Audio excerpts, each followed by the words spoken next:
stage of implementation. Those policies include promotion and evolution of FOIP, free and open Indo-Pacific, to make the concept aligned with the times, elevating the Japan-US alliance to new heights, and establishing trust and cooperation with major regional countries through frank dialogue.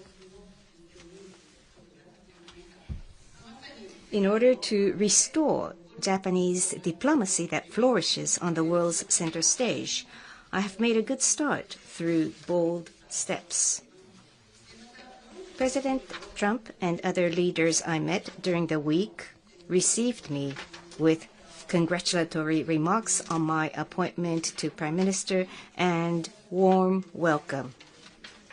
I am pleased that I have been able to build personal relationships with leaders which will form the foundation of future bilateral ties. And a few hours ago, the APEC economic leaders meeting to which I attended concluded at the AELM under the theme of building a sustainable tomorrow, and based on the priorities of connect, innovate, and prosper.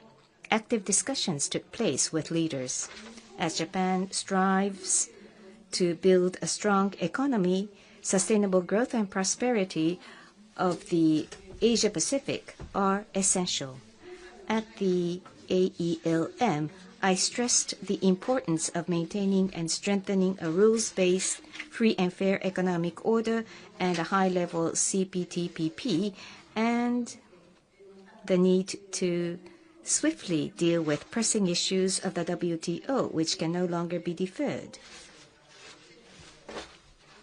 I also demonstrated Japan's determination to contribute to regional development and resolution of social challenges through strategic growth investment by public-private partnership in such areas as AI and digital, energy, and infrastructure. The Gyeongju Declaration agreed by APEC economic leaders explicitly mentioned several factors that are of high priority for Japan. We believe that this was a result of several member economies sharing Japan's position. At this meeting, decision was made for Japan to take on the chair of APEC in 2031. We will make all our efforts to prepare for the year 2031. And on the sidelines of APEC, I had separate meetings with President Xi Jinping of China, President Lee Jae-myung of the Republic of Korea, and other leaders.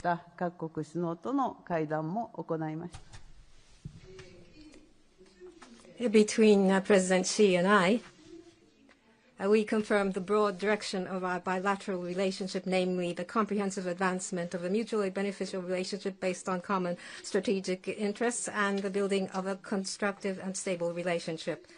With President Xi, we discussed the various pending issues.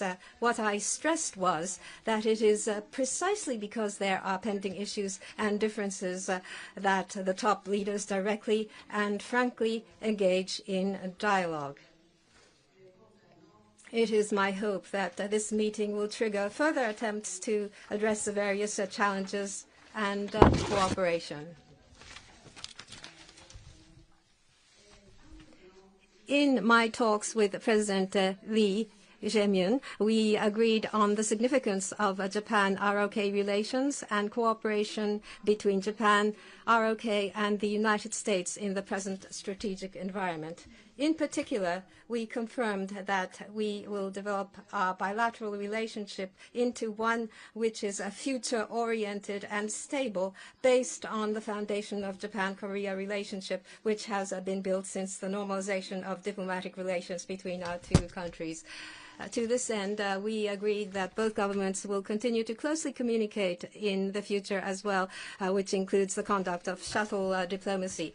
Aside from this, today I met with Prime Minister Carney of Canada and confirmed that we would further cooperate toward the realization of FOIP, or the Free and Open Indo-Pacific. We had a candid exchange of views on the current international situation. Now, next year marks the 10th year since Prime Minister Abe at the time initially advocated FOIP in 2016. the free and open and stable order which we have become familiar with is being significantly shaken, and more than ever, powerful diplomacy and security policies are necessary.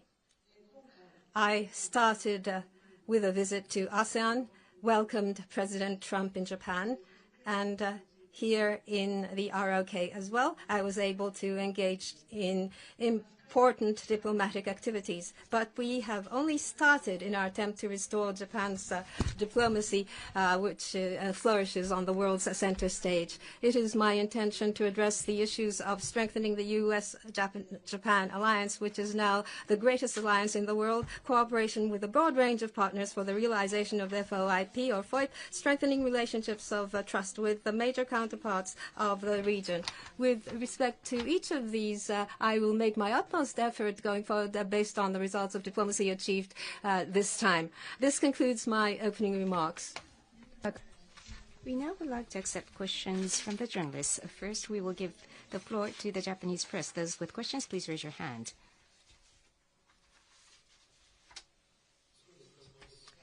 Thank you very much for this occasion.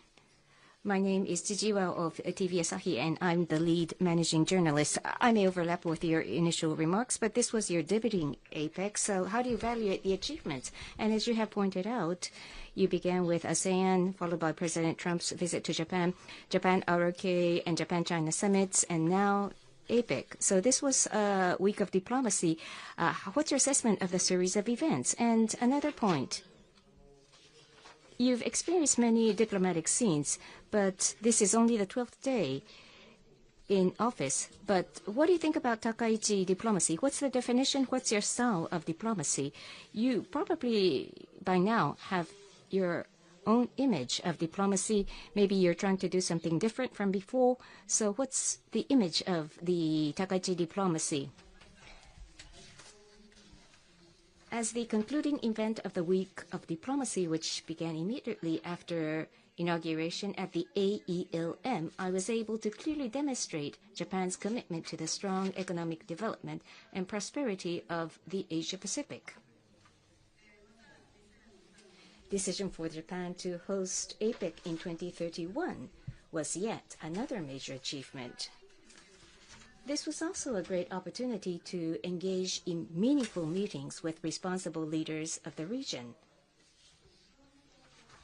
I exchanged words with them directly, and as I mentioned in my initial remarks, I had frank dialogues with China and ROK, who are important neighbors, and was able to solidify the groundwork in advancing diplomacy at the highest level. Looking back on the past week at the ASEAN-related summits, strengthened partnership with ASEAN, the cornerstone of FOIP, and other like-minded nations and ally was reaffirmed, while during President Trump's visit to Japan, which took place immediately after ASEAN, we clearly concurred to co-create a new history for the Japan-US alliance. Through the series of diplomatic events, I talked in person with several leaders, including our ally, like-minded nations, and regional neighbors, and established personal ties. I am pleased that I've been able to take a steady step forward to create a new horizon for the foreign policy of Japan. Initiatives to achieve my goal of restoring Japan's diplomacy to flourish on the world's center stage has only just begun, as I mentioned in my opening remarks, but the starting dash was powerful. And building on this momentum, I am determined to make all-out efforts to build extensive partnership for the strengthening of the Japan-US alliance, realization of FOIP, and solidifying trust with major regional counterparts. So what's the difference between conventional foreign policy? I'm not sure, but people-to-people direct contacts are important. Just casual conversations about our daily lives is really important, and that shortens the distance between us. Next, we'd like to entertain questions from the non-Japanese press. When called upon, please proceed to the microphone and state your affiliation and name before you ask your question. So the person in the front row, in the very front, please.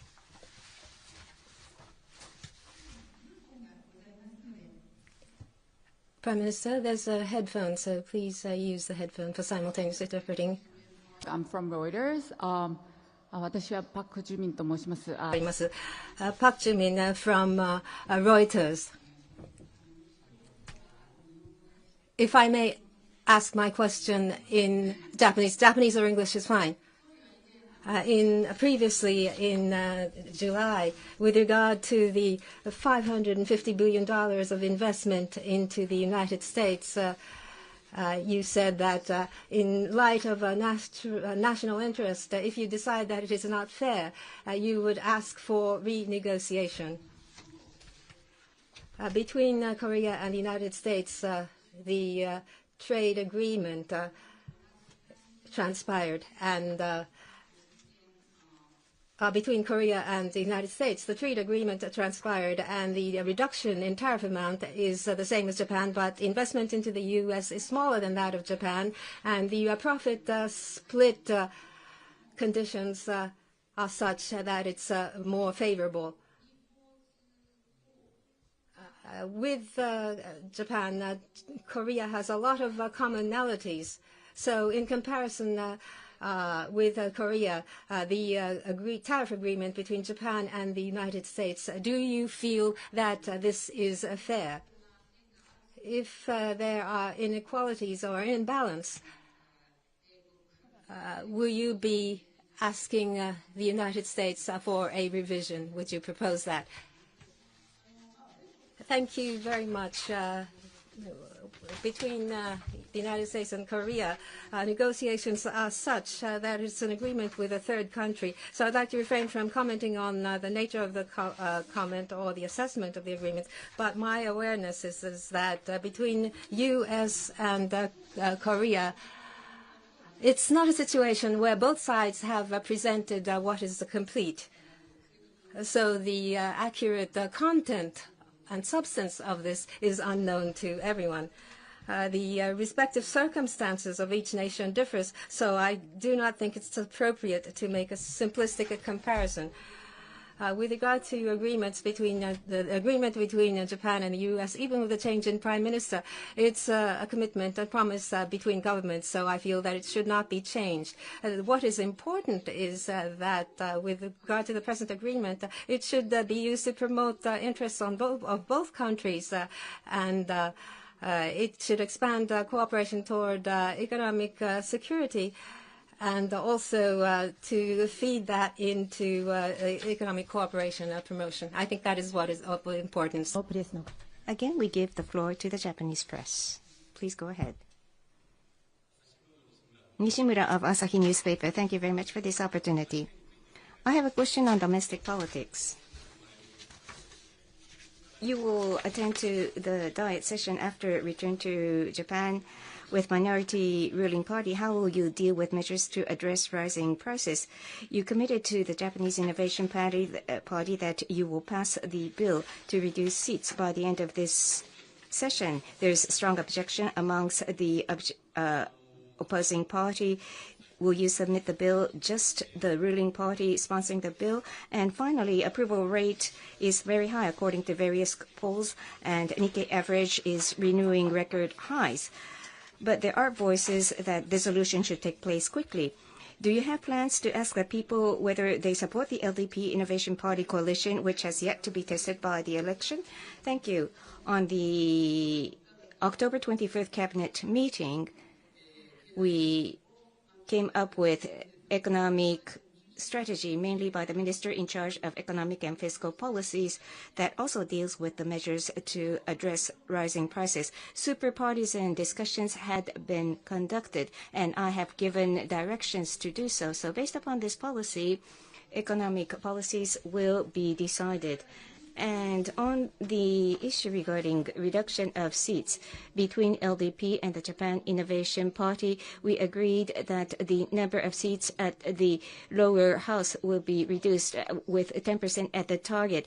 And we agreed that we will seek to submit the bill within this session in fiscal year 2025.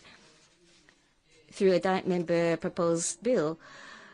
Now, each faction will discuss its views regarding these policies, so I will refrain from making comments on these issues from the perspective of the Prime Minister, but I'm also the president of the LDP. So in my such capacity, in the agreement with the Japan Innovation Party, we agreed that it's important to gain extensive support to policy debate, and we agreed to discuss these issues with other parties as well. So based upon such agreements, we will engage in sincere discussions on these political matters. And on the trend with regards to equity prices and results of each poll taken, I will refrain from making any specific comments.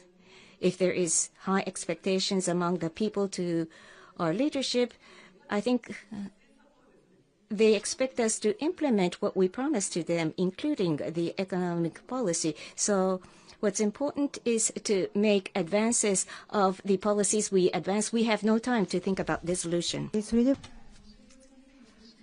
In the interest of time, this question will be the last question from the non-Japanese press. I will be accepting a question.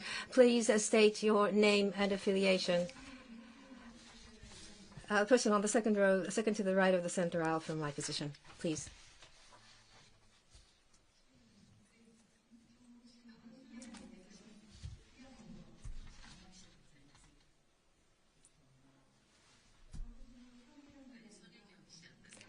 경북일보 송애균でございます。京北新聞でございます。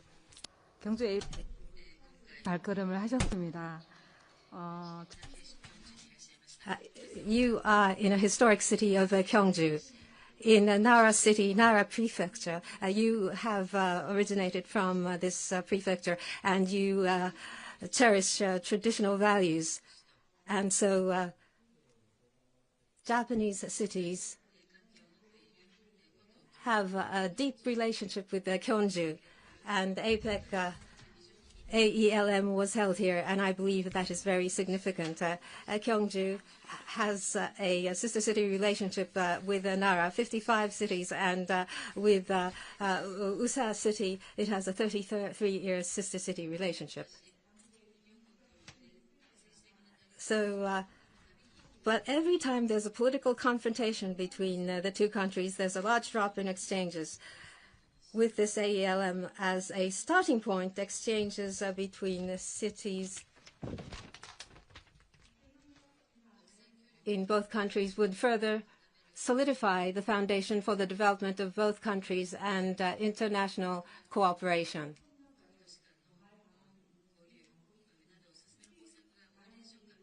If Japan has measures to further advance its relations with Nara, I would appreciate it if you could enlighten me on this. Thank you very much. Between Japan and Korea, the citizen exchanges would be important for the stable development of bilateral relations. Recently, regardless of generation or region, various exchanges are taking place, and these underpin the favorable trend of our present bilateral relationship. As you point out, between Nara City and my hometown and constituency and Gyeongju, there's a sister-city relationship which has spurred sporting and cultural exchanges, and broad exchanges have been taking place. In the past few years, there has been a reduction in exchanges. There's perhaps the impact of COVID. Regarding the future, recently, local governments cooperate, and so they deal with issues such as responses to declining population. They deal with common issues facing both sides and exchange knowledge and experiences. And they are advancing in a way that's meaningful to both sides. And I believe this will be a clue to how we go forward. People live in different regions, and different challenges are faced. And depending on the region, the struggles and challenges differ. And how they have resolve this, and going forward, how they intend to resolve these issues. I believe that an objective discussion can take place, and that would deepen exchanges between both sides. On the part of the Japanese government, between different citizens, we want to cherish exchanges, and so between the two countries, we want to develop a relationship which is future-oriented and also successful. This concludes the press conference by Prime Minister Takaichi. We ask the members of the press to stay in your current positions as the Prime Minister leaves, and thank you for your cooperation.